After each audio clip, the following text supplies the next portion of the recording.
जय श्री राधे। पूज्य श्री सद्गुरुदेव भगवान के चरणों में प्रणाम। नाम जप बढ़ाने के लिए सहायक दिनचर्या के नियम व संयम। संयमी साधक वह होता है जो आगे बताई गई बातों को अपने जीवन में उतारे। संयम पहले वाणी का, फिर दृष्टि का, फिर आहार का, फिर श्रवण का, फिर नेत्र का और फिर मन का होता है। अब इन सभी पर विस्तार से चर्चा करेंगे। प्रत्येक विषय को ध्यानपूर्वक सुनें। पहला है वाणी का संयम। वाणी को हमेशा नियंत्रित और संयमित रखना चाहिए ताकि कोई अनुचित शब्द न निकल जाए। वाणी का संयम यही है कि बोलने से पहले सोचें, कम बोलें, सत्य बोलें, मधुर बोलें और हितकारी वचन ही मुख से निकलें। कैसी भी परिस्थिति क्यों ना हो जाए, कठोर वचन न बोलें। कम बोलना, हितकर बोलना, मृदु बोलना, सत्य बोलना और मौन रहना, यही वाणी का संयम है। यदि बोलना ही है तो केवल उतना ही बोलें जो आवश्यक हो और जिससे दूसरों को सुख प्राप्त हो। दृष्टि और नेत्रों का संयम। दृष्टि को बहुत सावधानी से रखना चाहिए। आँखों को इस तरह खोलें कि कहीं कोई अनुचित दृश्य न पड़ जाए। किसी स्त्री के शरीर पर अनावश्यक दृष्टि न डालें। यदि मार्ग में कोई पशु पक्षी मैथुन कर रहे हों तो उनकी ओर न देखें। चलते समय नेत्र झुकाकर चलें ताकि आसपास सब स्पष्ट दिखें, लेकिन कोई अनुचित दृश्य दृष्टि में ना आए। यदि गलती से कोई अनुचित दृश्य दिख भी जाए तो दोबारा न देखें। शास्त्रों में इसका निषेध किया गया है। जो लोग मोबाइल या अन्य माध्यमों से गंदे दृश्य देखते हैं, उनकी स्थिति कितनी दयनीय होगी यह समझा जा सकता है। नेत्र जितने चंचल होंगे, दृष्टि की शक्ति उतनी ही क्षीण होती जाएगी। मार्ग में चलते समय अनावश्यक रूप से इधर उधर न देखें। केवल सामने ध्यानपूर्वक देखें ताकि किसी जीव पर पैर न पड़े।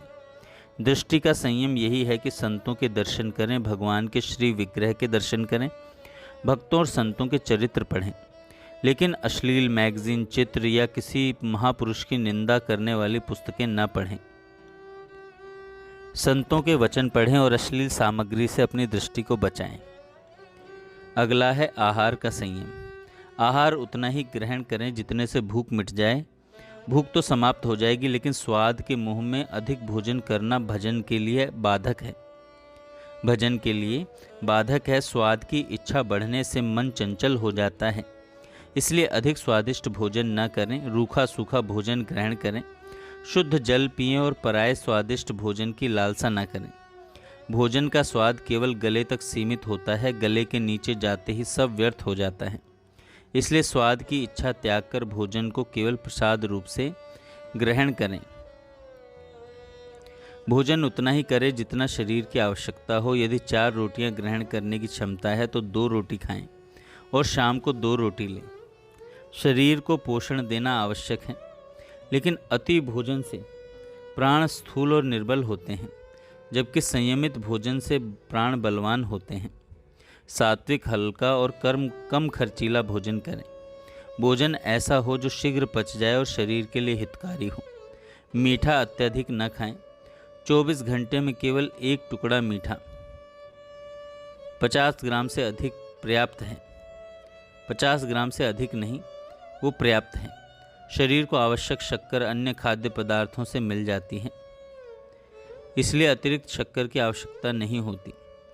अधिक मीठा खाने से रजोगुण बढ़ता है, जबकि सीमित मीठा सतोगुण को बढ़ाता है। यदि कोई सावधानी नहीं बरती गई तो शुगर जैसी बीमारियां जीवन को नष्ट कर देती हैं। सात्विक भोजन करें, भजन में मन लगाएं, तभी आध्यात्मिक उन्नति संभव है। भोजन और जीवन शैली का संयम। आजकल लोग रात में जगते हैं, दिन में सोते हैं, जो अनुचित है। सबसे उत्तम जीवन शैली यह है कि ब्रह्म मुहूर्त में उठें, नाम जप करें, व्यायाम करें और दिन में कार्यशील रहें। रात में 10 बजे से 3 बजे तक सोना सबसे उत्तम है। जो लोग रात में जाग कर नशा, व्यभिचार और अन्य अनैतिक कार्यों में समय नष्ट करते हैं, वे अपना जीवन बर्बाद कर रहे हैं। भोजन केवल शरीर की रक्षा के लिए किया जाता है, स्वाद के लिए नहीं। संयम का निरंतर अभ्यास करें। कभी कभी बिना भोजन के भी भजन करें ताकि मन भोजन के विचारों से मुक्त हो सके। भोजन के समय विशेष सावधानी रखें, क्योंकि उस समय के विचार पूरे 24 घंटे तक मन पर प्रभाव डालते हैं। भोजन करते समय क्रोध, काम, वासना या अन्य बुरे विचार न रखें। भोजन के समय केवल भगवान का स्मरण और नाम जप करें। नींद और संतुलित आहार। नींद और भोजन दोनों को अत्यधिक कम भी किया जा सकता है और अत्यधिक बढ़ाया भी जा सकता है। यदि प्रतिदिन हम आधे घंटे अधिक नाम जप बढ़ाते जाएं तो 24 घंटे भजन में लगा सकते हैं। साधकों के लिए भोजन का नियम है कि वे दिन में 2 या 3 बार भोजन करें। दिन भर बार बार खाने की आदत साधक के लिए उचित नहीं है।